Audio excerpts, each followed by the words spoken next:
नमस्कार, स्वागत है आप लोगों का एक बार फिर तीसरी बार स्वागत कर रहा हूँ जीसी कैंपस के इस यूट्यूब चैनल पे। चंचल जी, गुड आफ्टरनून। कब शुरू होगी? अरे हो गई ना शुरू। नमस्ते सर। नमस्ते बेटा। चलिए, टॉपिक है भारतीय राष्ट्रीय आंदोलन। भारतीय राष्ट्रीय आंदोलन जो हम पढ़ रहे हैं उसमें अभी तक हमने पढ़ लिया है राष्ट्रवाद के उदय के कारण। और राष्ट्रवाद के उदय के कारण में सभी को नमस्कार, फटाफट आ जाओ भाई, फटाफट आ जाओ। राष्ट्रवाद के उदय के कारण में हमने पिछली कक्षा में एक संगठन पढ़ रहे थे जिसका नाम था कांग्रेस। देखो, कांग्रेस और राष्ट्रवाद की अगर बात करें तो वापस मैं रिवाइज कर रहा हूं, आज कांग्रेस को पूरी तरह से कंप्लीट कर दूंगा 1947 तक। सारी चीजें क्लियर हो जाएगी। कल मैंने आपको 1905, 6, 7, 17, 25, 33 तक पढ़ा दिया है। ठीक है, मोनिका जी नमस्कार।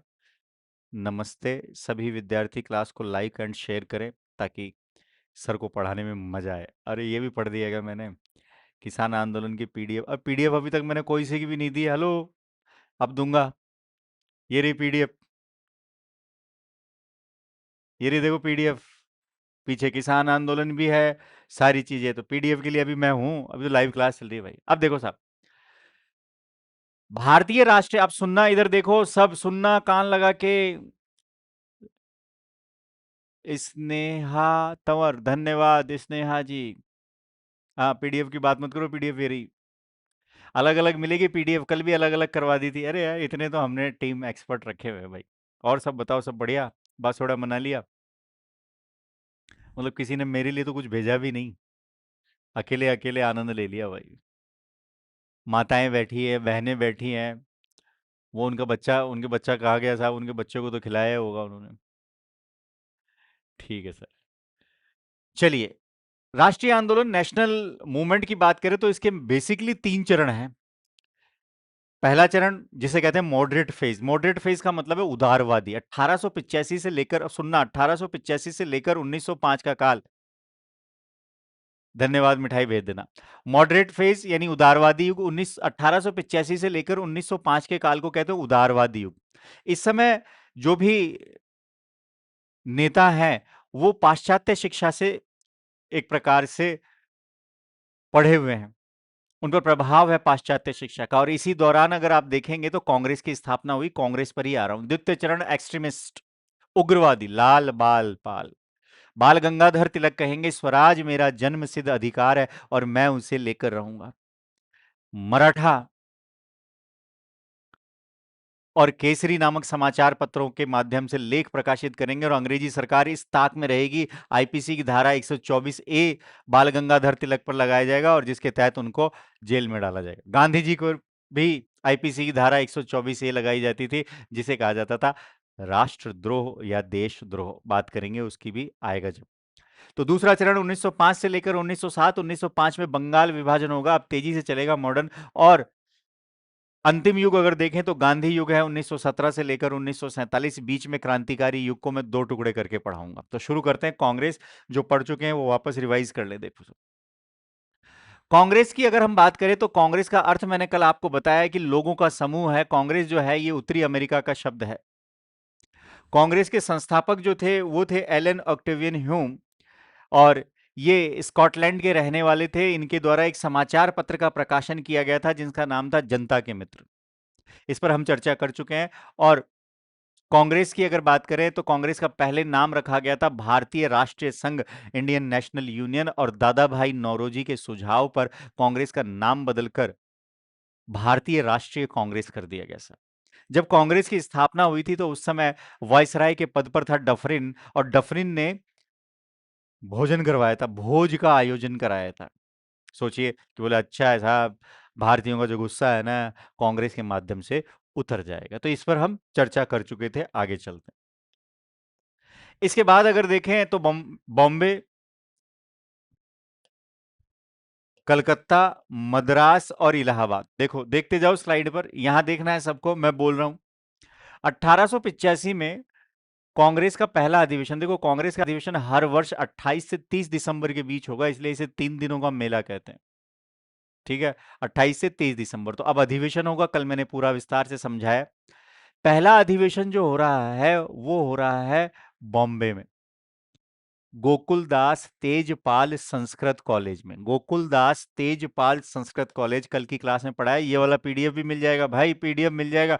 अब आप लोगों को लिखने से पहले ही मैं बता दूं, पीडीएफ मिलेगी, सभी को मिलेगी। वो गाना है ना, मिलेगी, मिलेगी, तुझे भी पीडीएफ मिलेगी, होगा चमत्कार।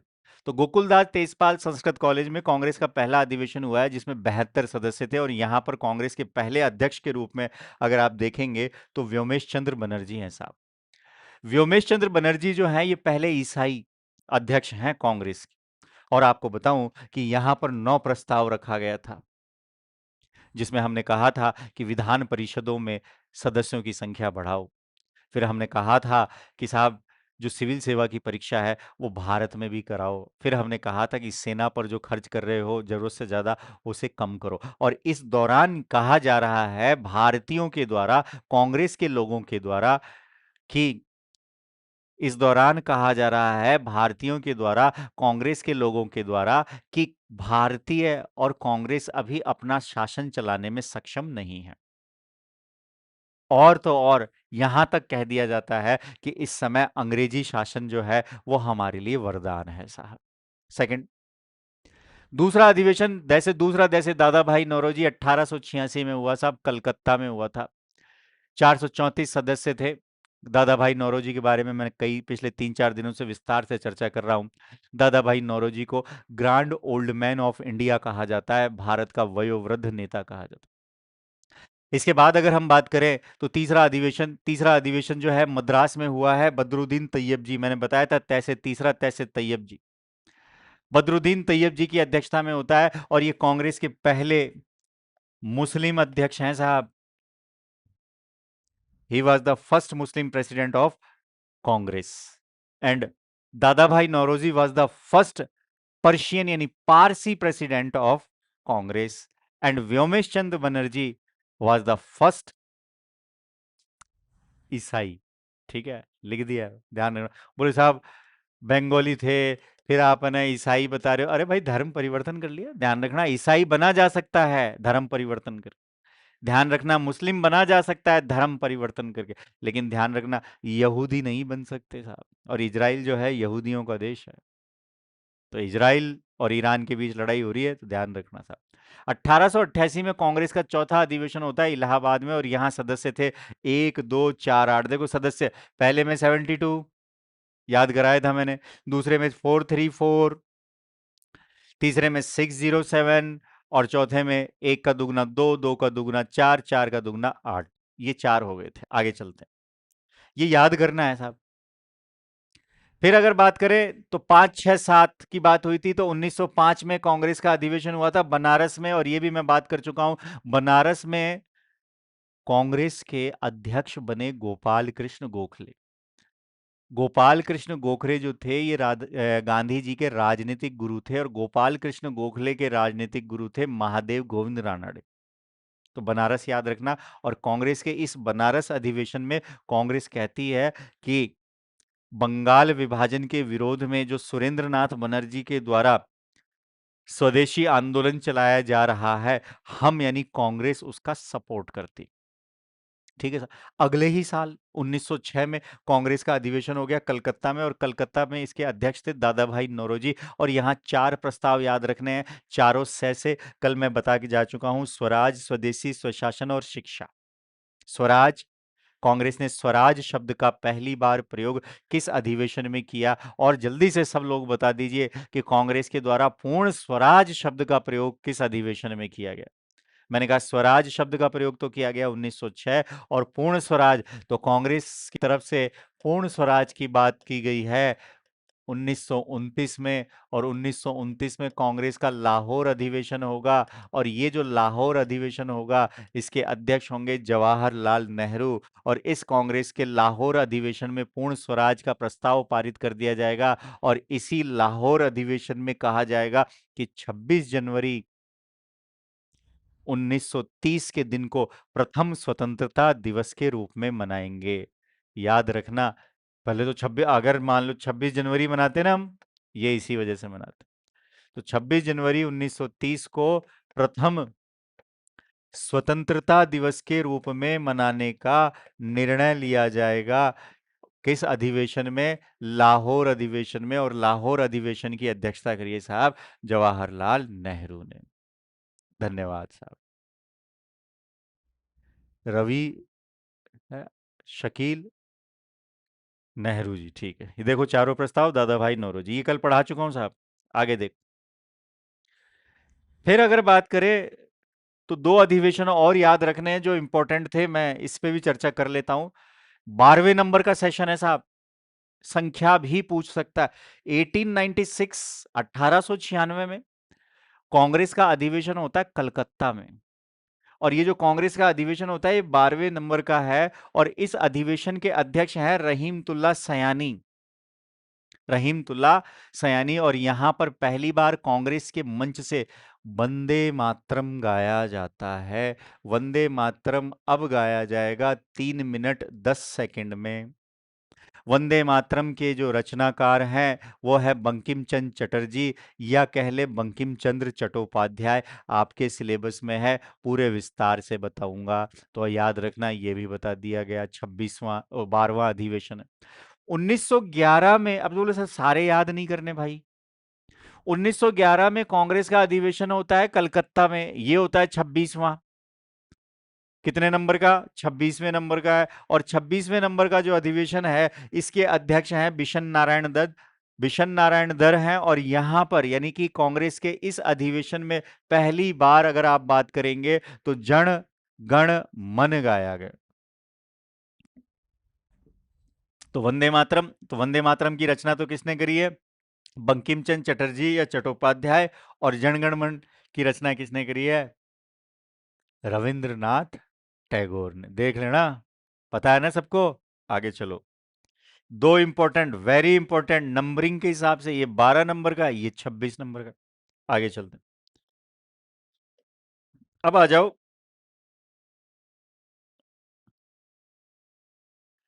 अगर वैसे पूछेगा नहीं, फिर भी अगर बाई चांस पूछ ले कि कांग्रेस के किस अधिवेशन में पहली बार महिलाओं ने हिस्सा लिया, तो देखो 85 86। 85 हुआ था बंबई में, 86 हुआ था कलकत्ता में, 87 हुआ था मद्रास में, और 88 हुआ था इलाहाबाद में। अब जहां 85 हुआ था वहीं 89 होगा बॉम्बे में। थोड़ा सा मैथ्स यूज कर लेना भाई। और जहां 86 हुआ था वहीं 90 वाला होगा। तो बंबई कलकत्ता पांच, जहां पहला सेशन हुआ ना वहीं पांचवा सेशन होगा। और जहां दूसरा सेशन हुआ वहीं छठा सेशन हुआ।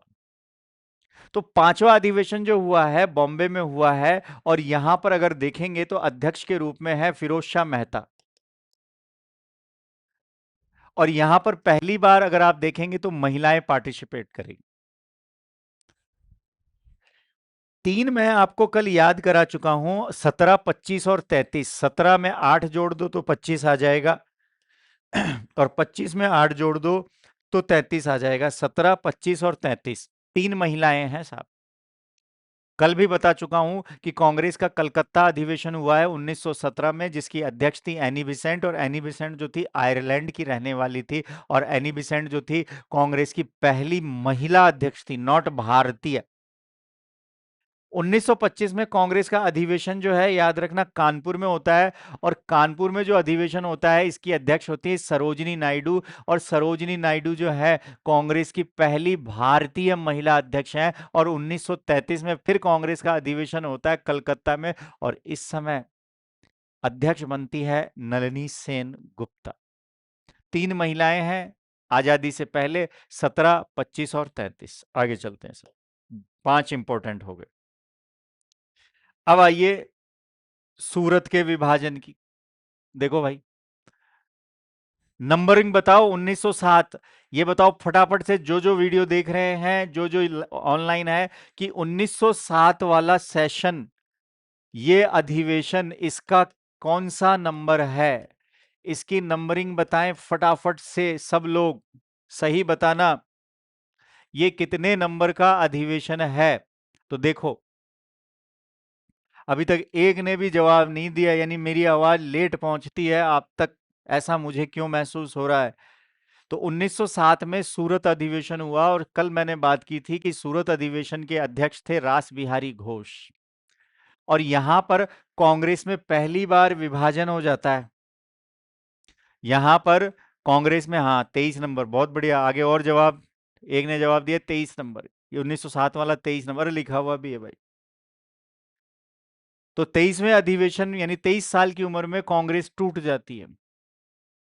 कांग्रेस की स्थापना हुई 85, तो 85 एक हो गया, 85 के बाद 15, तो 1900, तो 15 और एक 16, और 16 में 7 जोड़ लो, तो 16 में 7 जोड़ोगे तो भाई 23 आएंगे साहब। तो ये 23वां अधिवेशन था। बोले नंबरिंग, एक बार नंबर ही पूछा था फर्स्ट ग्रेड में भाई। इस 23वें अधिवेशन में विवाद हो गया और कांग्रेस का विभाजन हो गया, और ये 23वां अधिवेशन जो है ये रद्द हो गया, कैंसिल। अब ये जो रद्द हुआ है, तो अब नेक्स्ट होगा, तो नेक्स्ट जो होगा ना, ये होगा 1908 में। ये कब होगा? 1908 में। और 1908 में जो होगा वो होगा मद्रास में, और मद्रास में जो होगा इसके अध्यक्ष भी होंगे कौन? तो इसके अध्यक्ष होंगे रास बिहारी घोष। सवाल, ये जो मद्रास में 1908 वाला जो अधिवेशन हो रहा है, इस अधिवेशन का कौन सा नंबर होगा?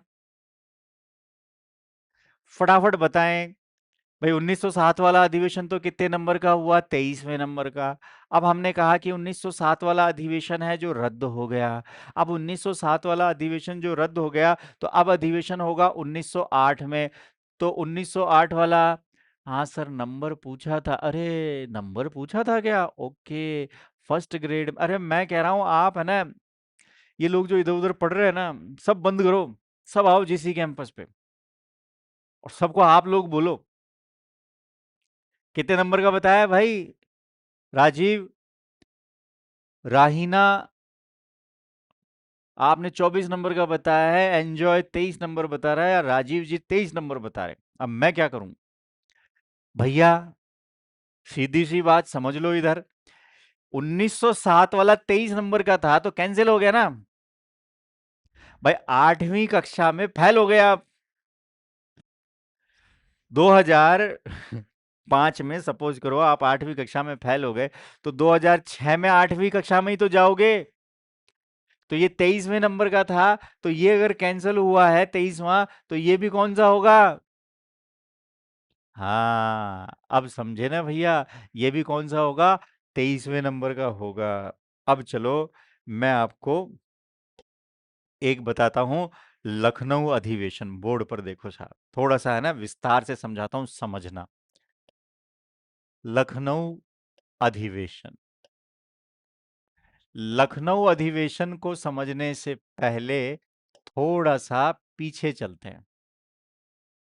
देखो, 1905 में बंगाल विभाजन हो गया साहब, और इस बंगाल विभाजन के विरोध में रविन्द्रनाथ टैगोर ने एक गीत लिखा जिसका नाम था आमार सोनार बांग्ला।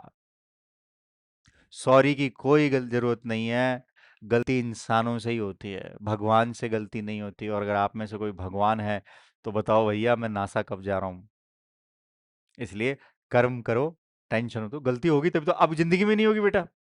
तो देखो 1905 में बंगाल विभाजन हुआ, 1906 में मुस्लिम लीग की स्थापना हो गई साहब। ढाका के नवाब सलीमुल्लाह खां और वकार उल मुश्ताक हुसैन के द्वारा मुस्लिम लीग की स्थापना कर दी गई। और मुस्लिम लीग जो है ना, ये काम कर रही है अंग्रेजों के साथ।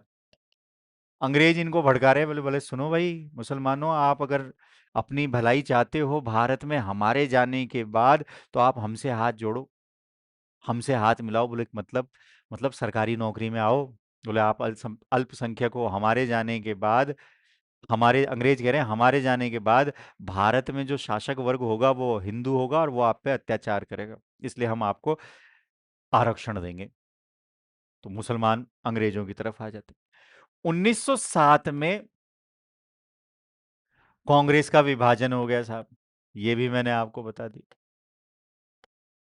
1909 में मॉर्ले मिंटो सुधार आया, ये भी देख लो। बोले मॉर्ले कौन है, मिंटो कौन है भाई? आदमी है। सर नमस्ते, नमस्ते। डीके पुरोहित जी, बहुत लेट आए आज। ये लेट आने वालों पे ना मैं सोच रहा हूँ फाइन लगा दूं अब। कुछ चॉकलेट, कुछ आइसक्रीम, कुछ चाय, कुछ कॉफी।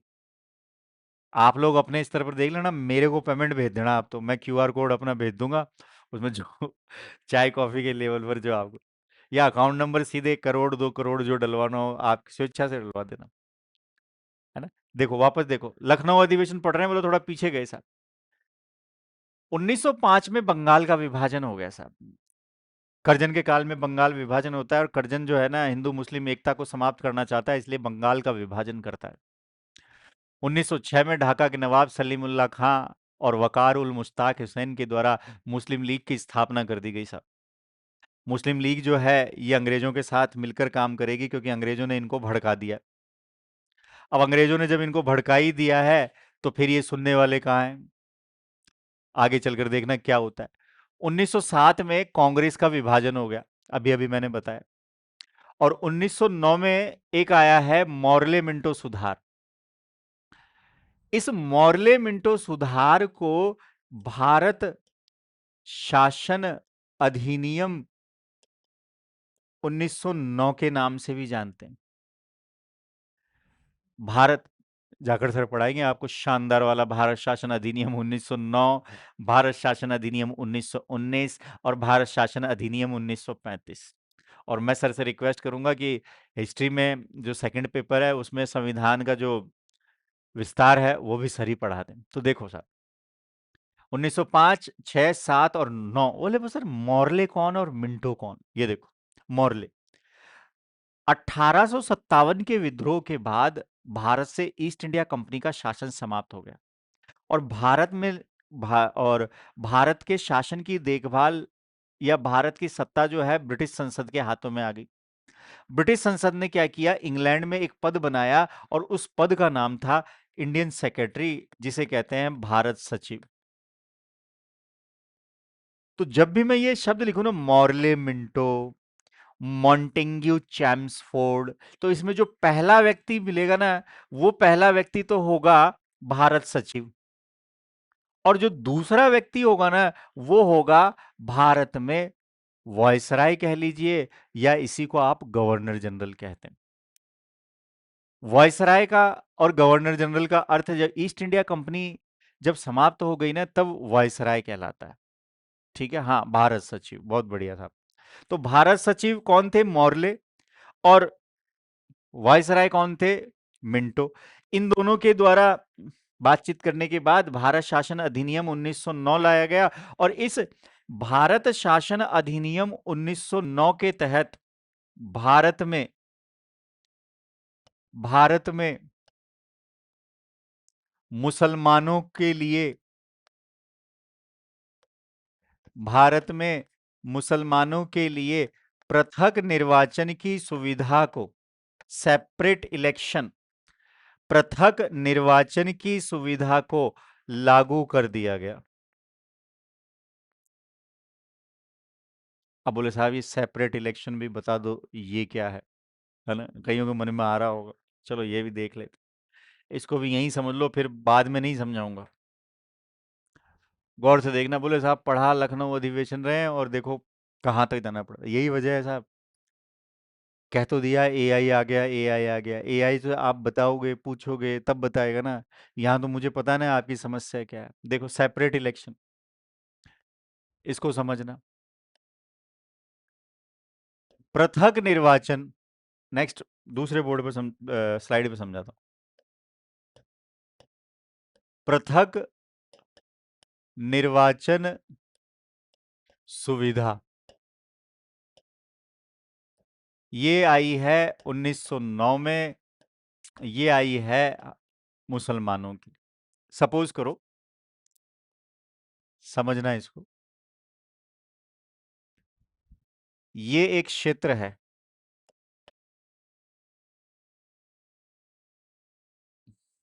ये एक क्षेत्र है, ये उस क्षेत्र का 100% एरिया। मान लो कोई गांव है, कोई जगह का नाम है, ठीक है, इसका एरिया क्षेत्र 100%। अब इसको दो भागों में बांट देते हैं हम। इस क्षेत्र का ये मान लो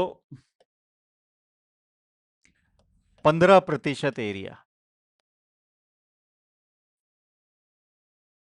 कितना? 15%। और रेस्ट ये जो बच गया, ये बच गया 85%। ठीक है। अब इस 15% क्षेत्र में 100 लोग रहते हैं, और इस 85% क्षेत्र में भी 100 लोग रहते हैं। इन 100 में से 80 और 20, तो 80 तो है मुसलमान और 20 है हिंदू। और इन 100 में से 80 तो है हिंदू और 20 है मुसलमान। क्लियर? 100% एरिया, दो भागों में बांट दिया, एक 15%, एक 85%। ये जो 15% है, इसमें 100 लोग रहते हैं। इस 100 में से मान लो 80 मुसलमान है और 20 हिंदू है। इधर उल्टा कर दो, यहाँ 100 लोग रहते हैं, यहाँ 80 हिंदू हैं, मुस्लिम 20 लोग। तो अगर ईमानदारी से देखा जाए तो ये वाला जो क्षेत्र है, ये तो हो गया मुस्लिम बहुल क्षेत्र,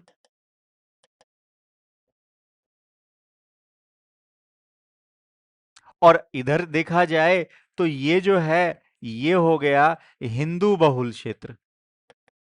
बोले यहां पर हिंदू जनसंख्या ज्यादा है साहब, और यहां पर मुसलमान जनसंख्या ज्यादा।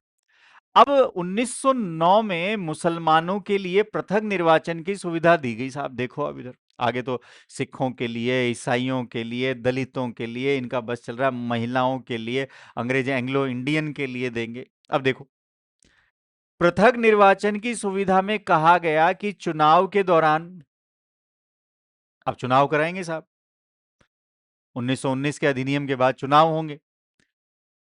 अब चुनाव जब होंगे तो कहा गया कि चुनाव में यहां से, यानी 15% वाले क्षेत्र से मुस्लिम कैंडिडेट खड़ा होगा, यानी कि मुस्लिम प्रतिनिधि चुनाव के लिए खड़ा होगा, और मुस्लिम जनता ही इसे वोट करेगी।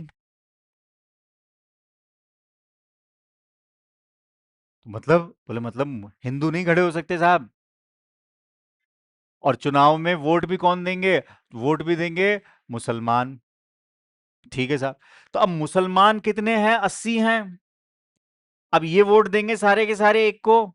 तो अब ये जो 20 हैं, इनके साथ दो चीजें बच गई। अब इन दो दो 20, ये 20 के साथ, पहला, या तो ये वर्ग जो कि अल्पसंख्यक है, हिंदू है, या तो ये वर्ग अपने वोटिंग पावर को भूल जाएं।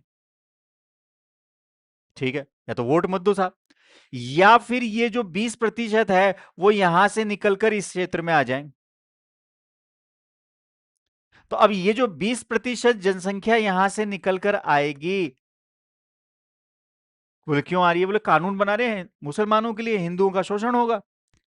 सेम ऐसा यहां भी हो सकता है। यहां पर 80 हिंदू है, 20 मुसलमान, तो अब ये 20 मुसलमान क्या करेंगे? ये यहां से निकल जाएंगे। ये लो साहब, 20% यहां चले। तो फाइनली अंग्रेजों का जो टारगेट है ना, वो एक देश को कई छोटे टुकड़ों में बांटने का टारगेट है, जो आपको यहां दिखाई दे रहा। अब ये तो मुस्लिम कंट्री हो गई, पाकिस्तान, और ये हमारा भारत हो गया। तो इसको कहा जाता है सेपरेट इलेक्शन, पृथक निर्वाचन की सुविधा। और ये पृथक निर्वाचन की सुविधा जो है, वो भारत शासन अधिनियम 1909 के तहत दी गई, मुसलमानों को दी गई। अब इसका विरोध हो रहा, मुसलमान तो हैप्पी हो रहे हैं। अब देखो साहब, समझ में आ गया? तो 1907 में, अरे भाई, 1907 में अगर आप देखेंगे तो कांग्रेस का ही विभाजन हो गया। अब देखो साहब, कांग्रेस में दो दल हो गए, एक दल हो गया गरम दल और एक दल हो गया नरम दल।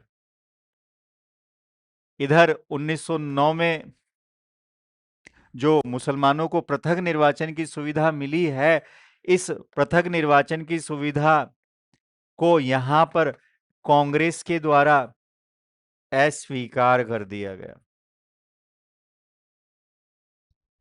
कांग्रेस के द्वारा अस्वीकार कर दिया गया। अब देखो, आगे चलो। बात है 1916 की, और 1916 में कांग्रेस का अधिवेशन होता है लखनऊ में। हाँ, गरम नरम कहाँ होता है? लखनऊ में। और यहां अध्यक्ष जो हैं, अध्यक्ष बनते हैं अंबिका चरण मजूमदार। कंफ्यूजन मत हो जाना अंबिका के नाम से। हेलो, आपको ही कह रहा हूं। मैं सोच रहा हूँ अब छोटे छोटे है ना, कल से है ना चुटकुले भी सुनाता रहूं, कुछ लोग सो जाएं तो उनको जगाने के लिए भी, है ना। अंबिका चरण मजूमदार मेल हैं साहब, क्योंकि 3 फीमेल, 17, 25 और 33 मैंने बता दिया।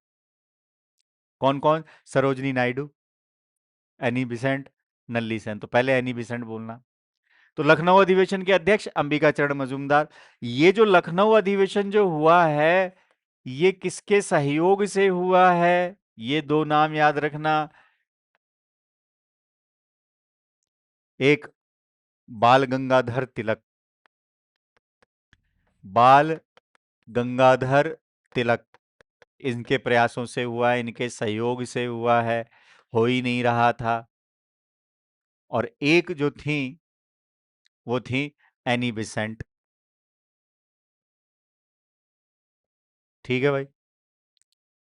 अब ये जो लखनऊ अधिवेशन हुआ है, इसमें पहली चीज तो ध्यान रखना, कांग्रेस का विभाजन समाप्त। कांग्रेस का विभाजन समाप्त हो गया। तो कांग्रेस का पहला विभाजन जो हुआ है 1907 में हुआ है, और कांग्रेस का जो दूसरा विभाजन होगा वो होगा 1918 में। तो कांग्रेस का विभाजन यहां समाप्त हो गया एक तो। ठीक है भाई। फिर यहां पर कांग्रेस ने मुसलमानों को दी जाने वाली पृथक निर्वाचन पृथक निर्वाचन की सुविधा को स्वीकार कर लिया। ये एक गड़बड़ हो गई कांग्रेस। पृथक निर्वाचन की सुविधा कब दी जा रही है अंग्रेजों के द्वारा? 1909 में। कांग्रेस ने कब स्वीकार किया? 1916 में। 1916 में कहां अधिवेशन हुआ है? बोले लखनऊ में। इसी वर्ष मुस्लिम लीग का अधिवेशन भी हो रहा है, और यह भी लखनऊ में हो रहा है। और जब कांग्रेस ने इसको स्वीकार कर लिया, तो कांग्रेस मुस्लिम लीग या लखनऊ समझौता, या इसी को कहते हैं लखनऊ पैक्ट, और कांग्रेस के द्वारा मुसलमानों को दी जाने वाली पृथक निर्वाचन की सुविधा।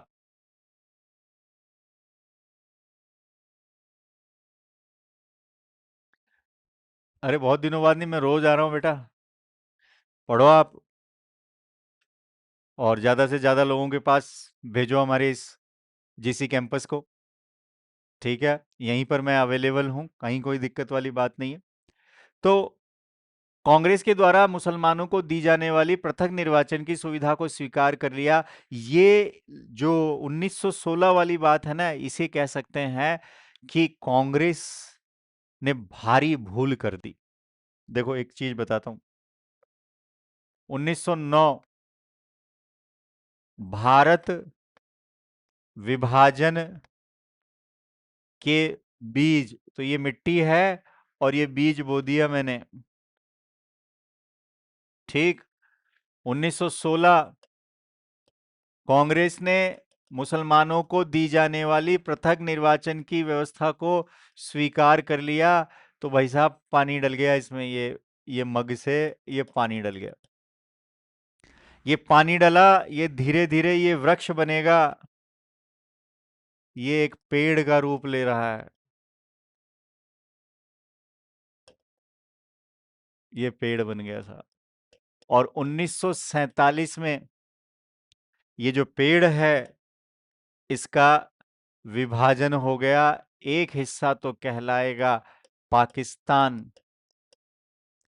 और एक हिस्सा कहलाएगा भारत। और 1971 में इस पाकिस्तान से एक और निकलता है, वो है जिसे कहते हैं बांग्लादेश। क्लियर? तो ये था पृथक निर्वाचन की सुविधा। सर जी 5 से कोई ऐप चला, 5 से कोई ऐप नहीं चला रहा हूं। अच्छी बात है, ये चलाओ। और बताओ भाई, स्टडी विथ विक्की कैसे हो तुम? सुभाष बढ़िया, शानदार, समझ में आ गया। 1909, 1916, 1947 और 1971। आगे चलते हैं भाई, बहुत टाइम दे दिया आपने 1916 के अधिवेशन में। आगे चलते हैं कांग्रेस में। देखो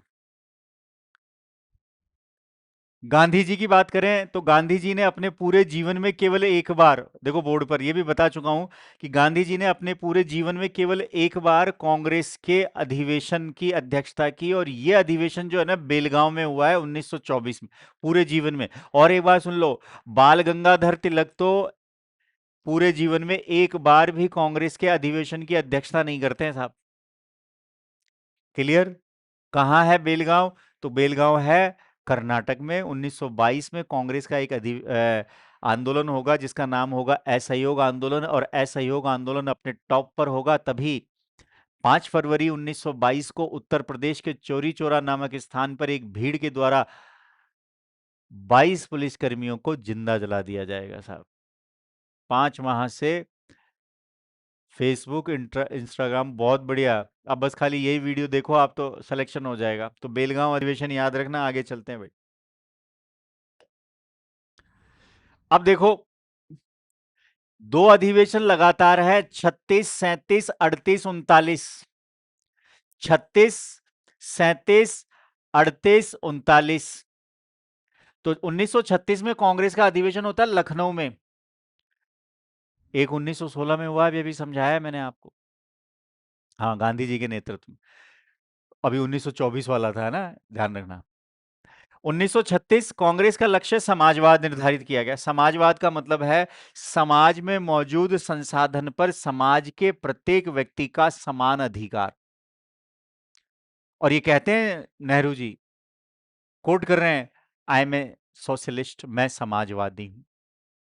1936 के बाद अगला कांग्रेस का अधिवेशन जो है 1937 में हो रहा है फैजपुर में, गांव में हो रहा है साहब। और इसके अध्यक्ष भी कौन है? जवाहरलाल नेहरू। दो हो गए साहब। आगे चलो। अब आ गए हमारे सुभाष चंद्र बोस, इनके बारे में भी जान लीजिए। Subhash Chandra Bose, he was the ICS officer. Subhash Chandra Bose के बारे में क्या बोलूं कि एक देश की सबमरीन इनको छोड़ने आती है और दूसरे देश की सबमरीन इनको लेने आती। 1938 में कांग्रेस का हरिपुरा अधिवेशन होता है गुजरात में, और इस हरिपुरा अधिवेशन के अध्यक्ष बन जाते हैं सुभाष चंद्र बोस। सुनाऊंगा कहानी सुभाष चंद्र बोस के बारे में। राष्ट्रीय नियोजन समिति की स्थापना कर देते हैं, लेकिन सुभाष चंद्र बोस जो हैं वो ज्यादा लंबे समय तक कांग्रेस के प्रत्यक्ष कार्यकर्ता नहीं रहते, लेकिन अप्रत्यक्ष रूप से देश को आजादी दिलाने में और हिंदू मुस्लिम एकता स्थापित करने में सबसे बड़ा योगदान जो था नेताजी सुभाष चंद्र बोस का था। भारत से ज्यादा जर्मनी और जापान में इन्हें एक तरह से महत्वपूर्ण स्थान दिया जाता है। तो सुभाष चंद्र बोस 1938 में कांग्रेस के अध्यक्ष बन गए साहब। आईसीएस ऑफिसर थे, कलकत्ता में मेयर भी रहे थे। अब 1938 से राजस्थान में ध्यान रखना प्रजामंडल आंदोलन शुरू हो जाता है साहब। प्रजामंडल आंदोलन, त्रिपुरा नहीं है बेटा, त्रिपुरी है। हाँ, गुड इवनिंग। त्रिपुरी है, त्रिपुरी, नॉट त्रिपुरा, त्रिपुरी है। अगले ही साल यानी 1938 हरिपुरा, 1939 अब गांधी जी आ गए। देखो गांधी जी और सुभाष चंद्र बोस दोनों कांग्रेस में है साहब, लेकिन दोनों के बीच की वैचारिक जो है चीजें समान नहीं है। गांधी जी प्योर अहिंसावादी, और सुभाष चंद्र बोस कह रहे हैं कि यार जब अंग्रेज हमारा दमन करने के लिए अंग्रेज हमारा दमन करने के लिए सेना का सहारा ले सकते हैं, तो हम लोग क्यों नहीं सैन्य कार्यवाही करें? गांधी जी ने देखा, उत्तरी ये तो मरवाने का काम करेंगे सुभाष जी। तो 1939 में गांधी जी के उम्मीदवार थे, जिनका नाम था पट्टाभी सीतारमैया। पट्टाभी सीतारमैया। तो सुभाष चंद्र बोस के खिलाफ कांग्रेस अध्यक्ष पद के लिए पट्टाभी सीतारमैया खड़े हो गए। पट्टाभी सीतारमैया बहुत बुरी तरह से पराजित हो गए अध्यक्ष पद के लिए, और एक बार फिर अध्यक्ष पद पर चुने गए सुभाष चंद्र बोस। जब पट्टाभी सीतारमैया हार गए तो गांधी जी कहते हैं कि साहब, पट्टाभी सीतारमैया की हार मेरी हार है, और गांधी जी के दबाव के कारण सुभाष चंद्र बोस को इस्तीफा देना पड़ता है। ठीक है। और जब सुभाष चंद्र बोस इस्तीफा दे देते हैं, रिजाइन दे देते हैं, तब 1939 में कांग्रेस के अध्यक्ष बनते हैं डॉक्टर राजेंद्र प्रसाद। अपनी मर्जी से मत कर देना बोले साहब पट्टाभी सीतारमैया को ही बना दें क्या, ना।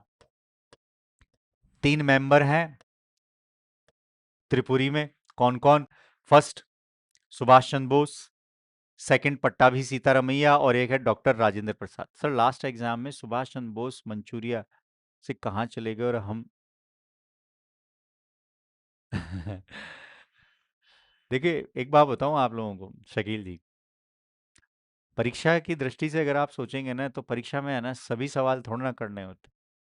आपने एक ही एक पे फोकस किया। अभी देखो आप पढ़ो, पिछले साल के सारे पेपर भी लेके आऊंगा, और सारी चीजें पॉइंट टू पॉइंट क्लियर होगी आप, कि कहाँ प्लेन उनका एक प्रकार से क्रैश हो जाता है, फिर उसके बाद कौन कौन से आयोग बनते, कई पिक्चरें बन चुकी है। तो मिस्टीरियस मैन, कई तो कहते हैं कि आज भी जीवित है साहब। तो सुभाष चंद्र बोस ने गांधी जी के उम्मीदवार को हराया, और फिर गांधी जी के दबाव के कारण इस्तीफा दिया। तब अध्यक्ष बने कौन? तब अध्यक्ष बने हैं साहब डॉक्टर राजेंद्र प्रसाद। क्लियर? आगे चले। रोना नहीं बेटा, अब आ जाओ। मौलाना अबुल कलाम आजाद। दो तीन चीजें इनके बारे में याद रखना है साहब, मौलाना साहब के बारे। मौलाना साहब कांग्रेस के सबसे युवा अध्यक्ष, यंगेस्ट प्रेसिडेंट, पहला सवाल। एंड सेकंड, कांग्रेस के सबसे लंबा टेन्योर, लॉन्गेस्ट टेन्योर किसका है? तो आप बताएंगे मौलाना अबुल कलाम आजाद। एक्चुअल में 1940 में ये कांग्रेस के अध्यक्ष चुने गए, बिहार रामगढ़, बिहार रामगढ़, बार बार आएगा साहब। हाँ, शिक्षा मंत्री। मैं कह रहा हूं ना आपको, आप लोग निश्चिंत रहिए। देखो पहली चीज है विद्यार्थियों, ये सब कुछ नहीं है, सबसे बड़ी चीज है विश्वास। आप जहां पढ़ रहे हो, जिससे पढ़ रहे हो, उसके प्रति आपकी भक्ति भावना विश्वास, क्यों? यहां कोई गलत नहीं पढ़ाएगा, क्योंकि हर कोई आज बुद्धिजीवी वर्ग बन चुका है, हर चीज अवेलेबल है, टाइप करोगे। मैं कह रहा हूं आने वाले 2 साल के अंदर 50% से ज्यादा टीचर जो है ये गायब हो जाएंगे। कारण टेक्नोलॉजी आ रही है साहब। आप सोचो, क्यों आपका टाइम वेस्ट किया जाए जब तकनीक आ रही? तो इसलिए पॉइंट टू पॉइंट पढ़ाई करनी है सर। आप कहीं से मत पढ़ो, आप तो बिल्कुल यहाँ से पढ़ो, और विश्वास के साथ पढ़ो। आगे देखो, तो सबसे लंबे समय तक कैसे रहे? तो 1940 में कांग्रेस का अधिवेशन होता है बिहार के रामगढ़, इसकी भी चर्चा करूंगा। और 1940 में गांधी जी के द्वारा व्यक्तिगत सत्याग्रह चला दिया जाता है, और 1939 में 1 सितंबर 1939 को हिटलर के द्वारा पोलैंड पर आक्रमण कर दिया गया साहब। और जब हिटलर के द्वारा पोलैंड पर आक्रमण कर दिया गया, तो द्वितीय विश्व युद्ध की शुरुआत हो जाती है। और द्वितीय विश्व युद्ध की शुरुआत होते ही अंग्रेजी सरकार भारत में जितने भी राजनीतिक संस्थाएं, सब पर प्रतिबंध लगा देती है, भारत में इमरजेंसी लागू कर देती है। और इमरजेंसी लागू करने के बाद 1941 से 1945 तक कोई नियमित अधिवेशन नहीं होता है कांग्रेस का। और इसी वजह से इस समय कांग्रेस के अध्यक्ष रहते हैं मौलाना अबुल कलाम आजाद। और मौलाना अबुल कलाम आजाद की पुस्तक है इंडिया विंस फ्रीडम। अंग्रेजों के द्वारा शिमला में एक सम्मेलन बुलाया जाएगा, और उस शिमला सम्मेलन को मौलाना साहब कहेंगे जल विभाजक। पढ़ाऊंगा आगे, याद रखना। आगे चलते हैं। इसके बाद बात करें तो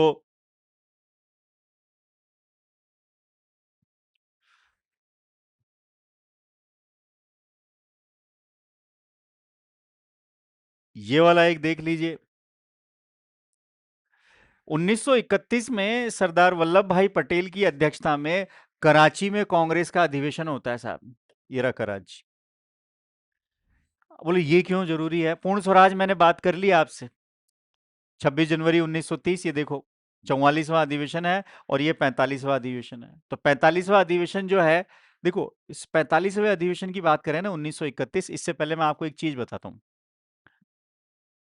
गांधी जी और वायसराय इरविन के बीच 5 मार्च 1931 को दिल्ली में एक समझौता होता है, जिसे कहते हैं गांधी इरविन समझौता।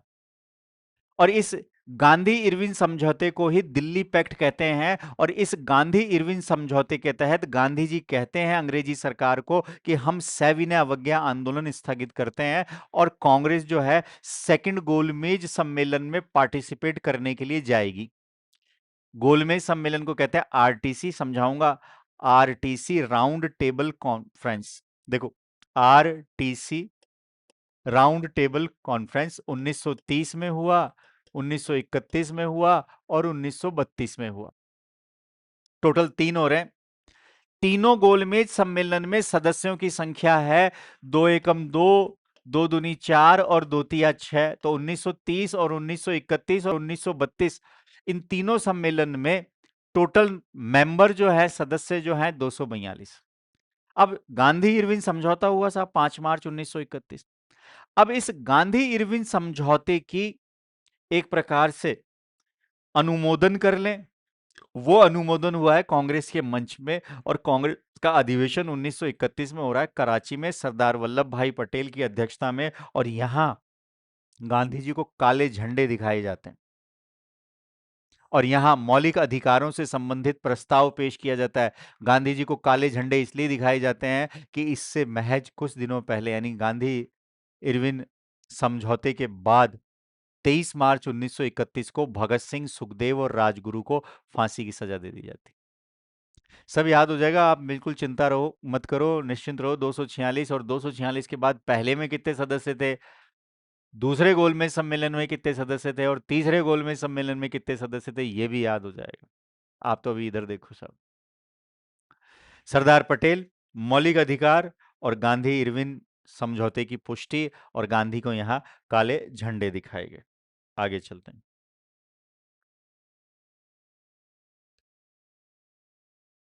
देखो 1947 में अधिवेशन नहीं हुआ, तो एक 1946 वाला देख लो। 1946 वाला अधिवेशन जो है ना, मेरठ में हुआ है और इसके अध्यक्ष जो है आचार्य जेबी कृपलानी है साहब। और 1947 देखो, स्वतंत्रता प्राप्ति के समय, टाइम ऑफ इंडिपेंडेंस, यही अध्यक्ष पद पर आसीन थे। गड़बड़ मत कर देना, ठीक है। नौजवान सभा, हाँ हाँ, क्रांतिकारी में पढ़ाऊंगा। भगत सिंह, सुखदेव और राजगुरु। भगत सिंह के द्वारा 1926 में छबील दास के साथ मिलकर नौजवान सभा की स्थापना की गई थी। 1924 में एचआरए की स्थापना हुई थी। 1928 में एचएसआरए की स्थापना हुई थी। एचएसआरए की फुल फॉर्म है हिंदुस्तान सोशलिस्ट रिपब्लिकन एसोसिएशन। शांति बनाए रखो, सब कराऊंगा, इधर देखो। ये हो गया 47 में कौन, जो 46 में। अब देखो 48, 48वां अधिवेशन देखो हमारे यहाँ हो रहा है।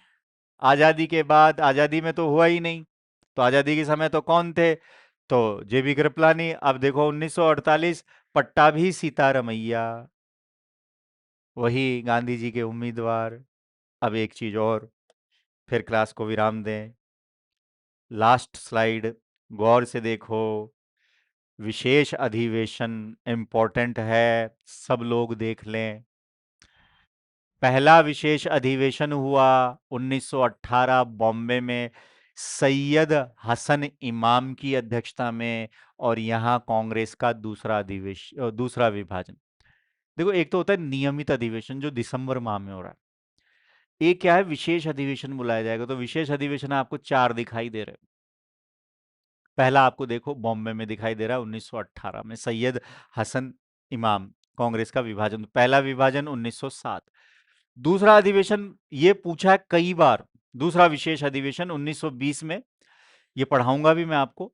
सितंबर 1920 में कलकत्ता में लाला लाजपत राय की अध्यक्षता में यह अधिवेशन हुआ और यहां असहयोग आंदोलन गांधी जी के द्वारा चलाया जाएगा। 1 अगस्त 1920 को यहां असहयोग आंदोलन को एक प्रकार से प्रस्तुत कर दिया गया। 1923 तीसरा विशेष अधिवेशन है दिल्ली में, अबुल कलाम आजाद सबसे युवा अध्यक्ष।